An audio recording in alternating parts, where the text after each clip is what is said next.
What if the God you worship is the very source of your bondage? Have we ever questioned whether you are devoted to a God who is using you as his own tool? Could it be that the divine ensnared you in a cosmic deception? Are you ready to confront the unsettling truth that your God is the problem?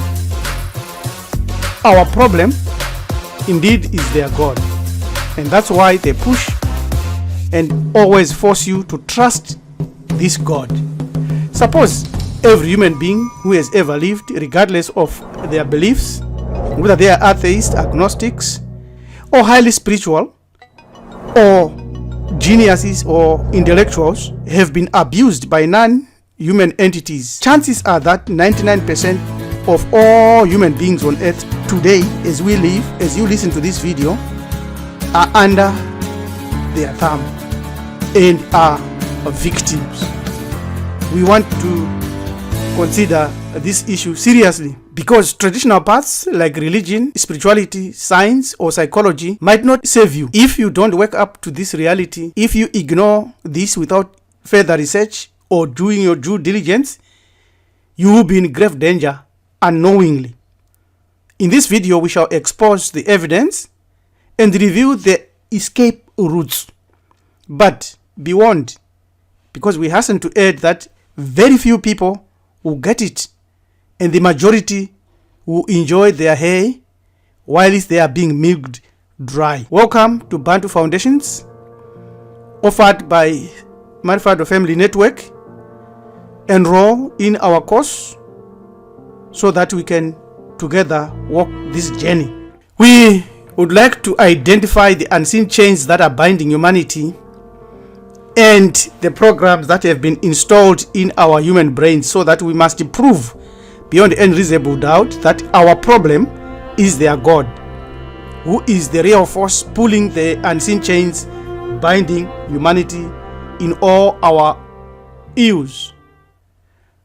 Let us begin with a brutal, unvarnished truth. Whereas the human mind is pathetically limited, humanity itself is arrogant, with the airs of conscious superiority and the smug of knowing it all. We hear and read and see gadgets. We see advances in science and in other areas of human endeavor touted as proofs of superiority of our intelligence. The reality, meanwhile, is that we are fundamentally incapable of living in peace together amongst nations and even within our own hearts and minds. We need to say, in terms of a statement of faith and doctrine on the unyielding apology on the unknowable creator, it is written, I am the hidden one, the one who cannot be seen. I am the mysterious one, whose name is not known. This was written by our sages and posted in their literature for our benefit. Now, to explore some fundamental undeniable proofs that catalog and emphasize the severe limitations of the human brain, which scientists ignore, and the majority of humanity are not clearly aware of these constraints, and they think that they know. These are cognitive constraints, physical limitations, imaginative boundaries, emotional and psychological biases. We do not know nothing. They are not geniuses. Those people you call intelligent or geniuses, they know one little thing, one tiny little thing, sometimes useless. Because when you look at cognitive constraints, there is proof of our inability to instantly know all things. Even the geniuses themselves, with their human brains, can only process information sequentially and with significant effort. No one has ever been able to comprehend every language or speak every language, understand every language on earth, or solve every mathematical problem, or come up with mathematical formulas to solve every problem on earth. There is no scientist who knows all scientific principles at once. Even the most brilliant minds are limited by the need for time, for effort, and for learning. So which God would they teach you? Which God would they demonstrate to you? Because they have got physical limitations also. In other words, they have got the inability to excel universally in physical as well as mental feats. Take geniuses like Nikola Tesla. He could not dunk a basketball. He could not even outpace Usain Bolt in 100 meters. But you call him a genius. No matter how much he trained, no matter how much he creates or invents, he cannot outperform even one who has the lowest IQ in a specific field. This underscores the brain's inability to make someone a master of both intellectual and physical realms simultaneously. Our brains are wired and dictated to a point where they can only excel in one area, often at the sacrifice of proficiency in another. Why then does science say it can point us to God? Which God? Think of it this way if you can. There are scientists, geniuses, some in music, but those scientists with the highest IQ in music will find profound enjoyment in simple melodies composed by one who is dumb or by one who cannot even read and write with the lowest IQ. Why? Because emotional resonance transcends intellectual capacity.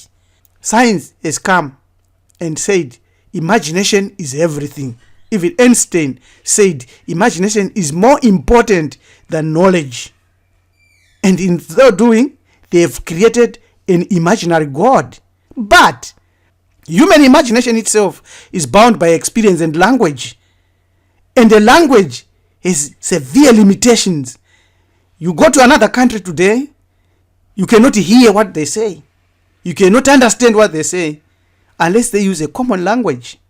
So how come science wants to teach us that imagination is more important than knowledge?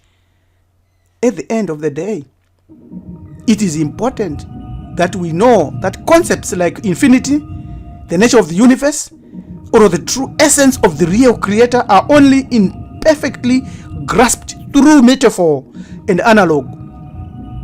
We cannot conceive of something that is truly beyond space, beyond time, or beyond existence itself. More so, the axiom, the real creator is not a spirit or a being, because the real creator dwells beyond the chasm, mukaha. Even the word we are using here, creator, and the language we are using here, English, is mere substitutional, useless at best when we want to capture the nameless, genderless, unknowable one. Let's look at religion, because religion pushes a God. God, the blunted misuse of the word God in human institution, human religion, and philosophy. When you confront this farce created by human religion and philosophy across every culture, across every religion, across every tradition, this word God has been thrown around with reckless abandon. Religious leaders, philosophers, and charlatans alike invoke this word as if it has authority, as if they have the clues themselves of what it means. We want to give them some hard, cold truths that they do not realize and that they do not understand when they say God. Because when they speak of this God, it is not the real creator. Who is this God? Why do we say this God is a deity? A comprehensive definition of a deity shows that a deity is a supernatural being considered divine or sacred, typically worshipped by humans as a controlling force in the universe, in their lives, often associated with specific aspects such as creation, nature, morality, or the fate of humanity. Deities are believed to possess powers and attributes far beyond those of humans, so you call them supernatural. These qualities are like immortality, omnipotence, omniscience, and the ability to influence or control events. In various cultures, deities may be personified as gods or goddesses, spirits, or other divine entities, and are often central and powerful entities, figures in religious rituals, myths, and worship. And God is such a deity, and Allah is such a deity, and Jesus is such a deity. These are not the real creators. They have limitations, which we shall prove in this video. And they have got desires and ambitions and goals which are detrimental to the human psyche, to human soul, to the human divine spark. The word deity comes from the Latin word Deus, which means God. The Latin term is rooted in Proto-Indo-European language, Deus, which means divine or shining, and is related to the concept of the sky or heaven. This Proto-Indo-European root also gives rise to all the other European terms that mean divinity or God. But this Proto-Indo-European language is predated by thousands and thousands of years by older and culturally specific African terms from where they borrowed these words. For instance, Neteru, ancient Hamitian. In ancient Hamitian religion, Neteru refers to the gods and goddesses, the original ones, who represent natural and cosmic forces, not supernatural, but natural. That is a powerful distinction, because the English have told you that a deity is a supernatural being. Our ancestors said a god, where this deity derivative came from, represent a natural and a cosmic force or energy or frequency or vibe. When we come to Southern Africa and we look at the term deity and its equivalent in Hamit Neteru, it's Gombre.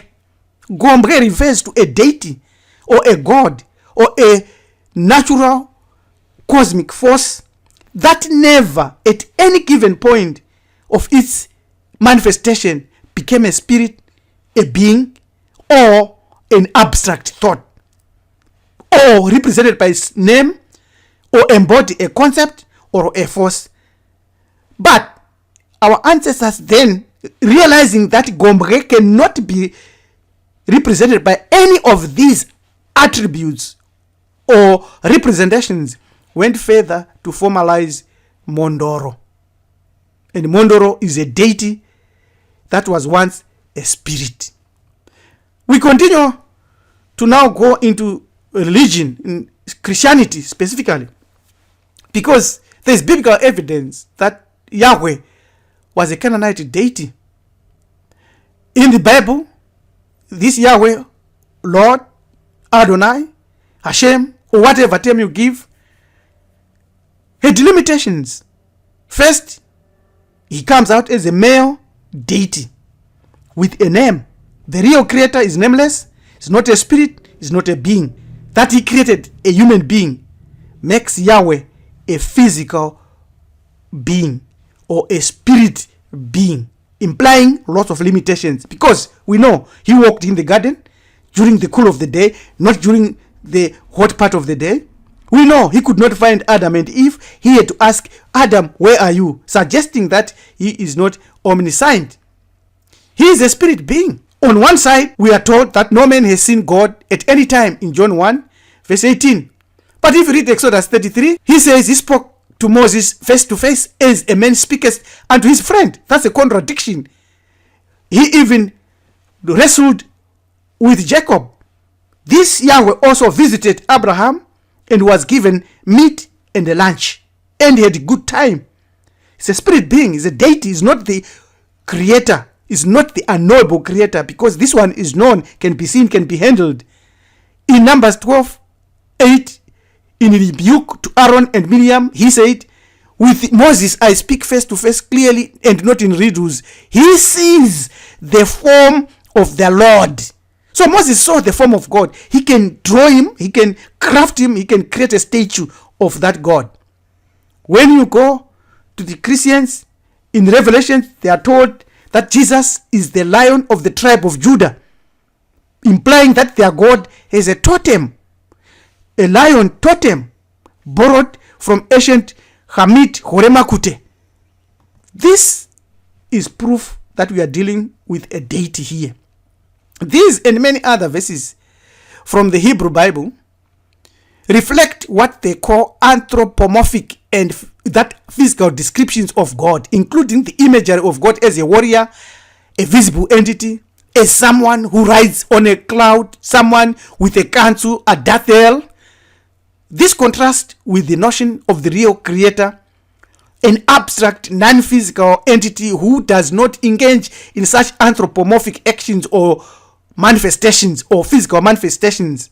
The descriptions of God in the Bible, in the Quran, in the Torah, in the Gita, in any other religious book, conveys him as someone who demands certain sacrifices.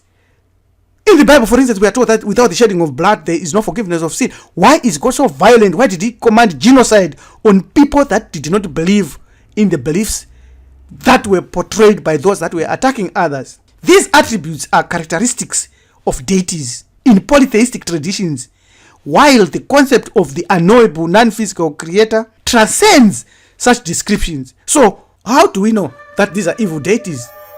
We know that by their nature. Because they are not the true, unknowable, nameless, and genderless creator, they often employ human intermediaries to send their messages. That cannot be the real creator. The real creator will speak to everybody directly without intermediaries. These deities, the evil ones, have got imams, pastors, prophets, and so-called evangelists. They are the archons that give these people powers to perform little miracles here, little miracles there in their organization. They use various spirituality and religions, and in that process, these deities are harvesting emotional energy, which is the spiritual food that they want, that is produced by humans. The true creator, in contrast, does not require worship, praise, or even love, as these are not necessary for his existence or her existence or its existence beyond infinity and eternity. The deities, meanwhile, depend on such expressions from people to sustain their influence and control, because they are soulless and they have failed in their lives. They use humans as food generators. Our ancestors in the Hermetica taught and warned us. They said the gods, the righteous gods, the real ones, the good ones, will depart from mankind. A grievous thing indeed.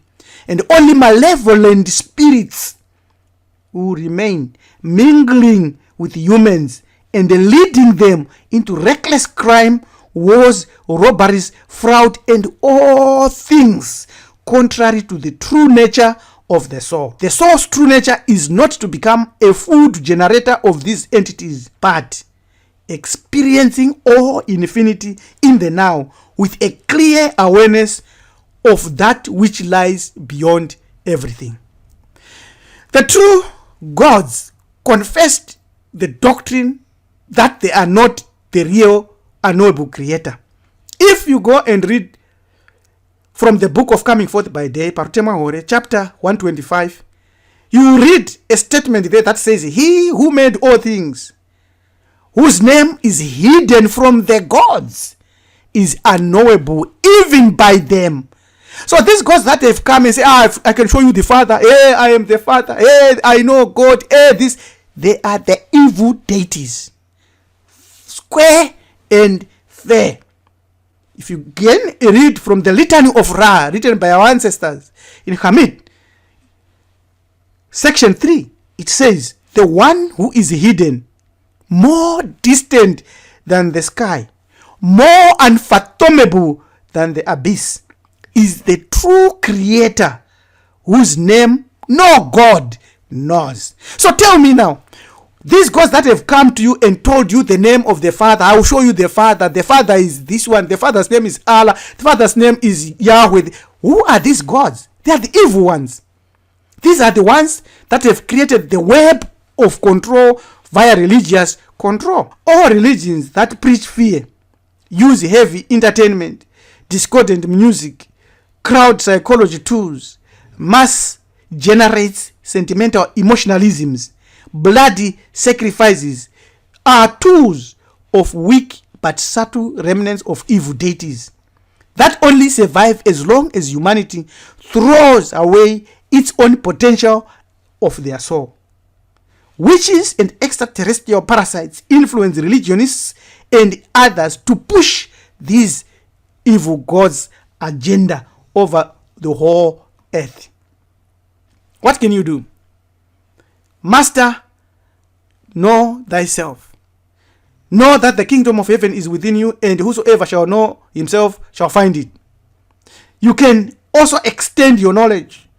Give yourself insurance and guarantees against these evil deities by enrolling today into our Bantu Foundation University, where you can gain more knowledge and wisdom that will become the armor against these gods. Because by 2030, this earth will be in a far worse situation. Thank you. Subscribe to our channel, like our videos. Yohamaneja Topi, Priest Rabbi LM Tuzukunkeni Mjakanja says you can send us an email if you are interested in joining us, and also if you are interested to enroll in our Bantu foundations on join@marifado.com. Till we meet again, remember, you can build a strong armor against these gods. By 2030, you have a strong vibe operating in a different frequency to avoid Agenda 2030. Ameni. Have a great day. Courses for you. Our popular courses include Bantu Foundations, Afro-Mystic Philosophy, Ancestral Interactions via Totems, Them Gods, First Principles of Reality, Preparations unto a Happy Ending, a Happy Death, and many more. How does it work? You go to our website www.marifado.org, then you go to the knowledge section and click on it. From the drop down box, select Bantu U login. Voila, you can now fill the rest, and the first step is done. Then you choose your course. You are now enrolled online. Our simple and secure enrollment process takes just a few minutes. You start to learn there and there. You gain immediate access to course materials and start on your learning journey. Wise, smart, matured, experienced elders. Don't wait. No other offer anywhere today gives you yourself, your real identity, and total power other than Bantu Foundation's University Mysteries. Enroll now. Enroll today. Visit our website given here, www.marifado.org. You can email us on join@marifado.com. You can also DM us on Instagram, marifado_US, to relive that feared mystic power again. This is a so empowered divine spark nehast awakening pronouncement of the afterlife. Yes, realities are that death is not the end. Yes. No other offer anywhere today gives you yourself, your real identity, and total power other than Bantu Foundations. Enroll today. Yes, subscribe to our channel also, YouTube channel, Hamid Hebrew Ethics, and let us walk this journey together. Ameni.